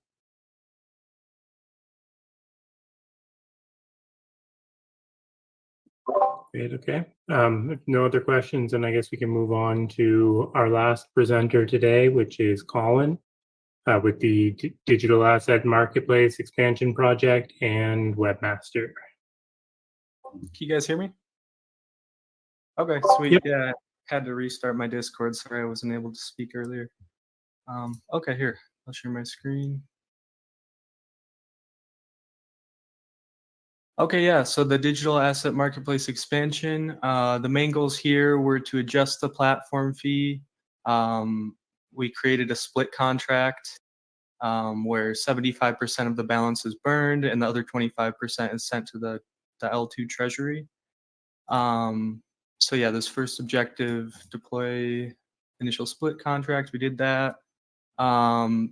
B doesn't really apply because the treasury wasn't reimbursed for the project. The plan was to deploy a second split contract that's different. That will have to come later. And then, yeah, objective 2, track total Mooney burned. So initially I thought I was going to create a subgraph to do this. But during the project, Web updated their site or their SDK to support analytics. So yeah, now the balance of the split contract is displayed on the analytics page of the app. Objective 3, we didn't get to, same reason.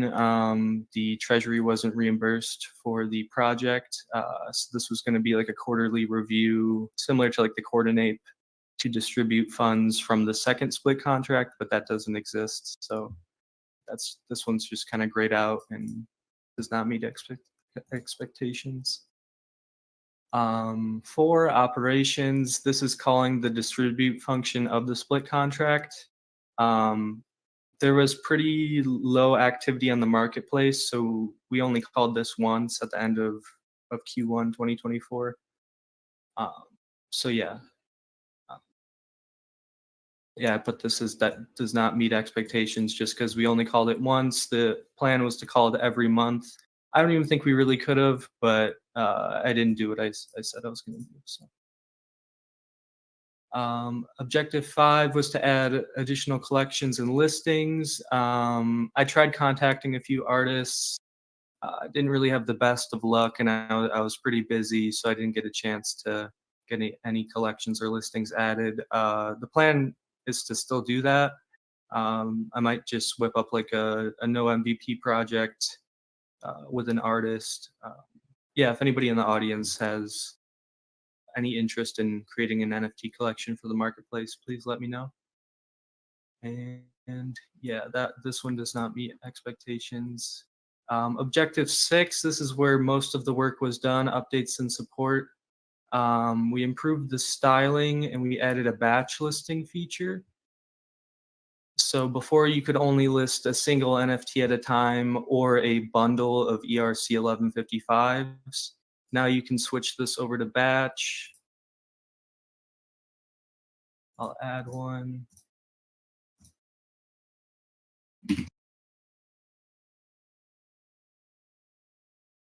Click that, it adds it to the batch, and you can see there's one less here, and then we'll add one more.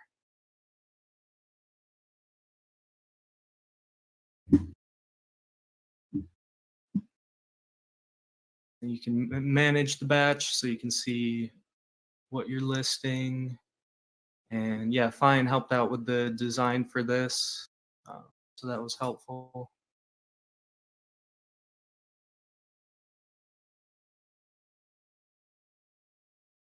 Nice. And this part of it is also sitting within the app too, right? But is this a standalone website, or is this? This is this is a standalone website. The app just has the like collection page for the MoonDAO shields. This is the sell page of the marketplace. So it's this sell page isn't integrated into the app yet, but the plan is to do that.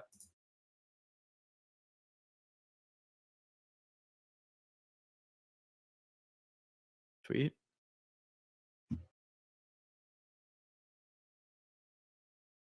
Yeah, nice work. Yeah, I mean, I feel like eventually we can get everything within the app for like buying and selling. But yeah, nice stuff. Thanks. I have a question. Yeah, other than sure. Is that on the app we have, you can do stuff through the Ethereum chain or Polygon, or I guess I'll just say an L2.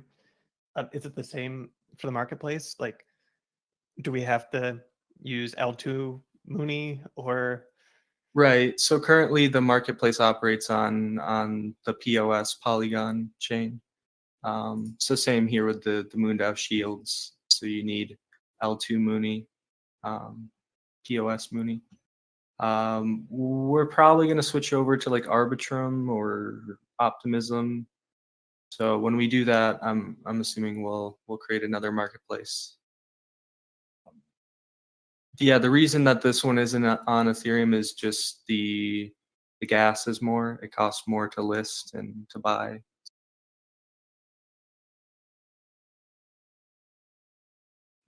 That answers my question. Thank you.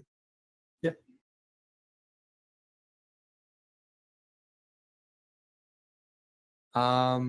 Yeah, other than this, I mean, we returned the Matic we had to the L2 treasury, and there was also some funds from the featured collection we listed last, I guess that was in like Q4 2023. But yeah, other than that, that's pretty much it for this project. Is there any other questions?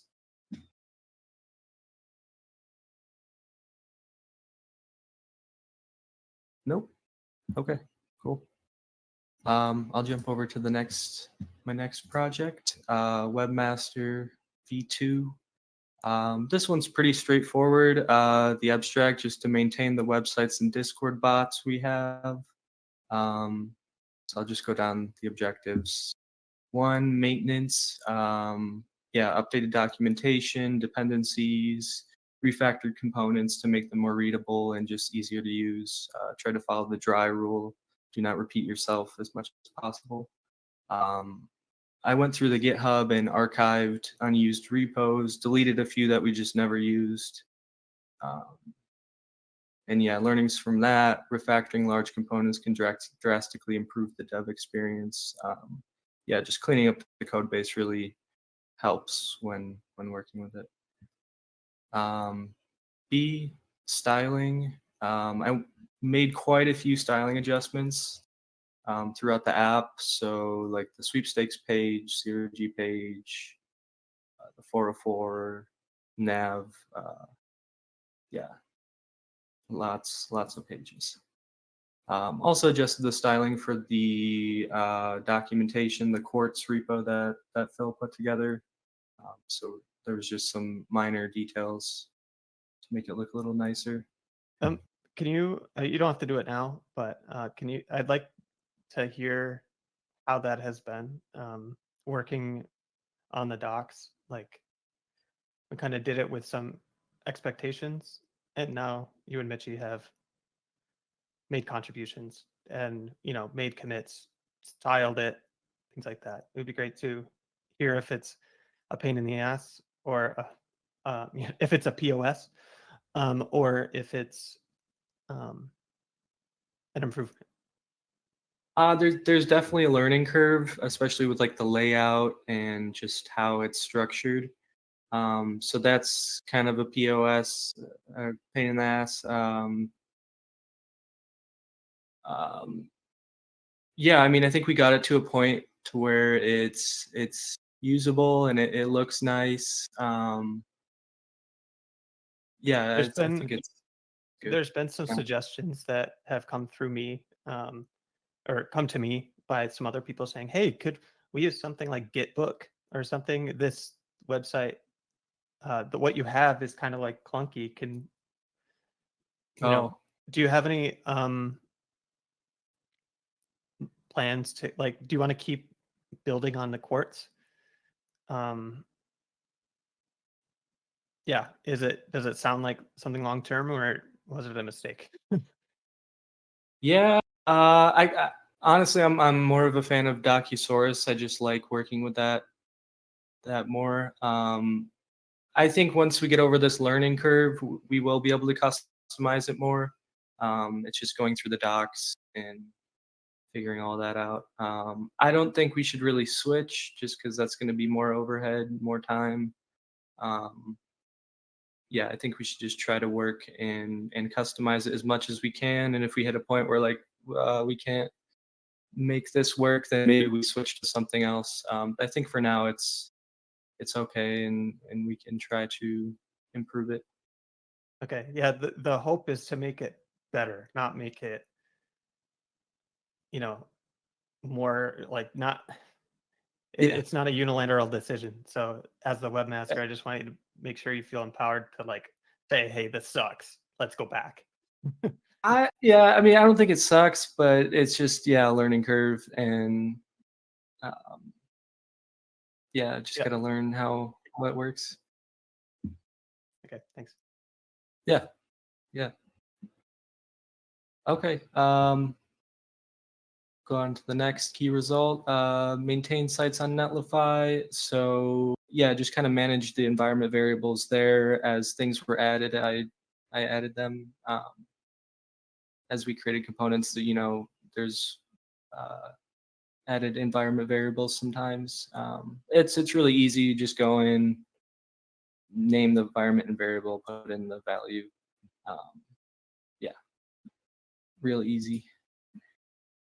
Okay, on to the next objective, support. Monitored the support channel. For a while, we didn't have tickets, so I just would kind of check it every day and respond to messages.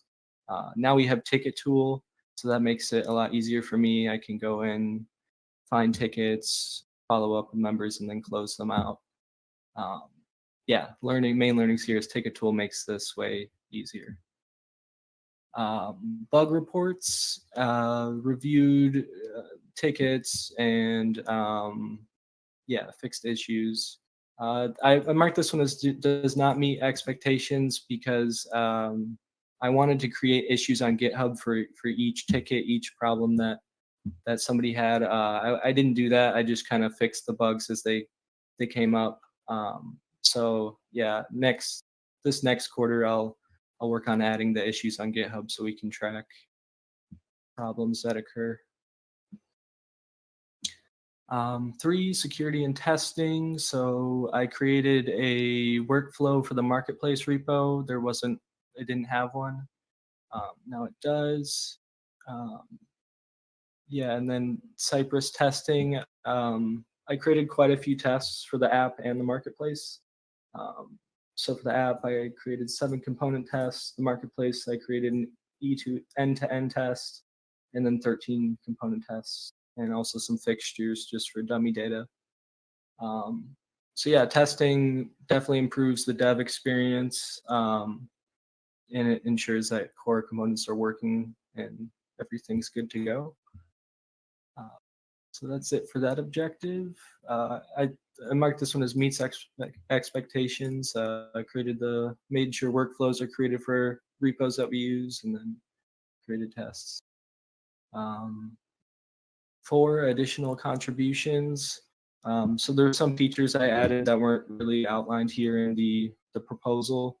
Added a network switch to the Connect Wallet dropdown. You can now close the menu with a left swipe on mobile. Created a contact form for the 0G page, and then integrated the Marketplace collection, the MoonDAO shields. And then started converting the main moondao.com webflow page into React. I think Mitchie's spinning up a proposal for that, so we'll most likely finish that this upcoming quarter. And other than that, there wasn't any remaining funds to return. And does anybody have any questions about this? And by the way, this will be rolled over into the executive branch, so I won't be making another one of these. Okay, cool. Thanks, guys. Well, thank you, Colin. Cool. Yeah, excited to continue the work through the EB. Executive branch, EB. Short. Yeah. Okay, cool. Well, I think we hit the end of it. Thanks. It was a little over 2 hours. Whew. I feel like this was one of our strongest quarters so far. Just in terms of like the quality of the projects and the amount of stuff that we're wrapping up. I think like only 2 projects are being rolled over into the next quarter, right? DesciCVs and the Mooney management project. So yeah, I mean, we have basically like a clean slate of like new projects. So I'm excited to see what goes in through governance, and yeah, also excited to see how the DAO, I guess, how they vote between each of these projects. It'll inform what stuff gets funded in the future too. So cool. Yeah. I think we might be good to wrap up. Mitchie, I don't know if there's anything else you want to say before we close here. There is, yeah. I have just a couple things to say. So I'm posting right now the Senate distribution sheet, which is where all of our Rocketeers go in and we decide, how much goes to each project. This time we're running a tighter ship. We want to have a much tighter turnaround on this. And so basically we have like 24 hours to get those in.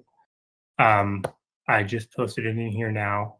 I'm going to suggest we can change this right now if there's any objections, but I've set a meeting for tomorrow at basically the Senate meeting time, like the same town hall time. So essentially 22 hours from now. First of all, I just want to know if that time works for everyone. But if it doesn't work for you, it's fine. We just need you to get your distribution in before then. So I guess this applies mostly to just the people here on stage. And do we have Ben still here? Doesn't look like we still have Ben. So I'll reach out to him. And just make sure. So I guess Ryan, Colin, Pablo, does that time work for you tomorrow? Pablo's good. Yeah. Yeah.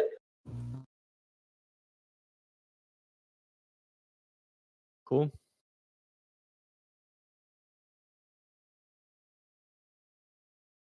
Ryan, Colin. Yeah. Yeah, They it said works. yes. Yeah.